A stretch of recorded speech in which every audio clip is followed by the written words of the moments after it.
Today I'm going to be doing a review on this patio planter by a company called GROZONE. Just as a disclaimer, just let you know this is not a paid promotion or a gifted item. It's something that I've actually purchased with my own money, and I just thought I'd share my thoughts on it with you. Now, when looking to purchase these, it does pay to shop around. The prices of these do vary quite a lot. I had an offer come through on an email.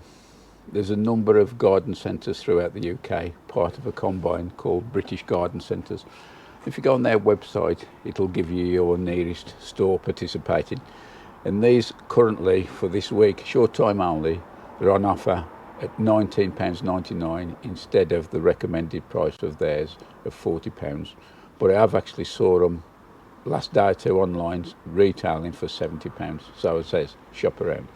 So what have we got anyway? As you can see, it's a decent size, heavy duty plastic, and on the top here, just for storage, is the actual lid. There's 4 little switches here. If you turn them through 90 degrees so they're facing out, they work on a little cam system which actually locks the lid in. So by turning them that way, it releases it, and we can actually gently lift the lid out. So that's the lid. Just had a bit of rain overnight, it's got wet inside.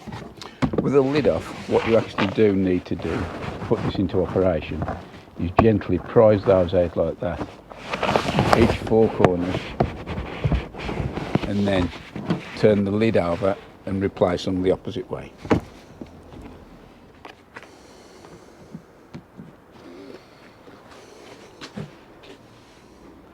That's the lid in position. And this can be used as is, as a standalone on the bench. But that's not all, because inside here we've got another little package which includes 4 legs.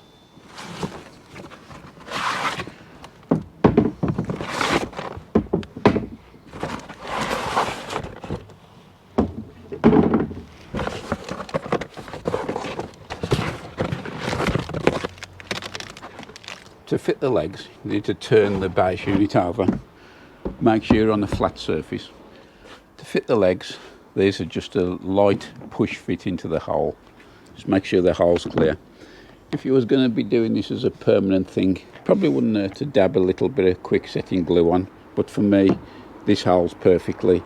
It's just a matter of lining it up, make sure the curved end lines up with that, and just press on firmly.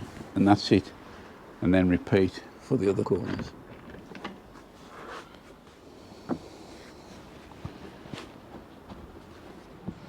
So with the legs in position, that's on a fairly steady base now. We've got 2 other little things left here. These act as 2 things for me. First of all, they actually slot across the box unit into position, firmly into place. Now, when the soil gets wet and expands, there is a tendency for this to belly out, and they help keep the shape and the lid intact. But also, it divides this area nicely into 3 sections. So if you wanted to do something similar to the square foot gardening, you've already got your spaces marked out. Just a little word of warning. This unit as it comes contains no drainage holes at all. If you're using it indoors, that's probably not so bad. Just keep your eye out that you do not overwater and flood the plants. But for me personally, I'll be adding drainage holes. Now I won't be putting them directly into the bottom. I'll be moving up around about 2 inches, 5 centimetres, and popping a 5mm hole in there. Also 1 in the back and 1 on each side as well. Now what that does there, if the unit is not perfectly level, it won't allow all the water, any excess water, to form down one side. It'll still allow drainage. So that's the job I'm going to do next.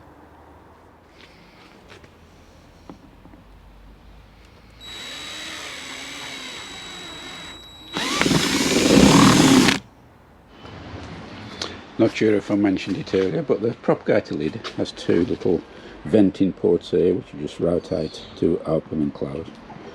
Ideal for getting the hot air out. And also down the side here, there is a permanent slot, which you'll probably be able to see right the way through to the other side.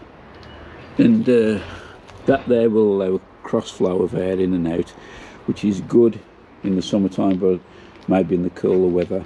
I think what I'll do is actually put a piece of tape on the inside and actually block that up and just control the ventilation by using the top vents. To show you the cam lock here, there's 4, one on each corner, and that there is in the open position, so the lid will actually lift off.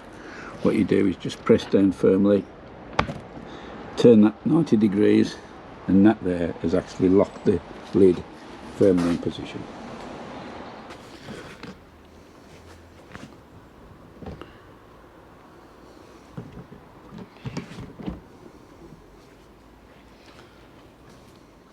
Now it's time to add the compost.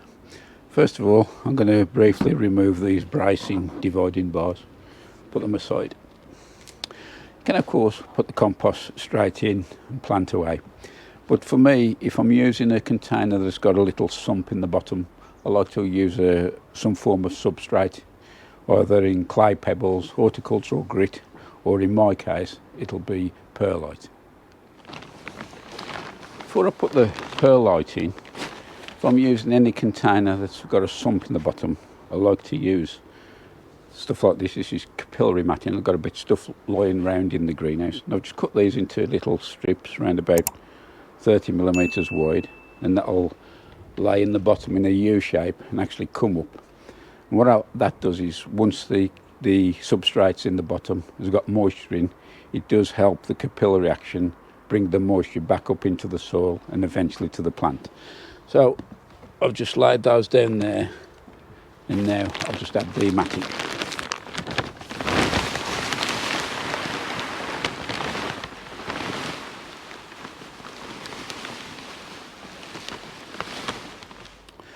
That's the perlite in position. As you can see, the capillary matting is lying on the top, and these will actually come up into the compost once I add the compost in.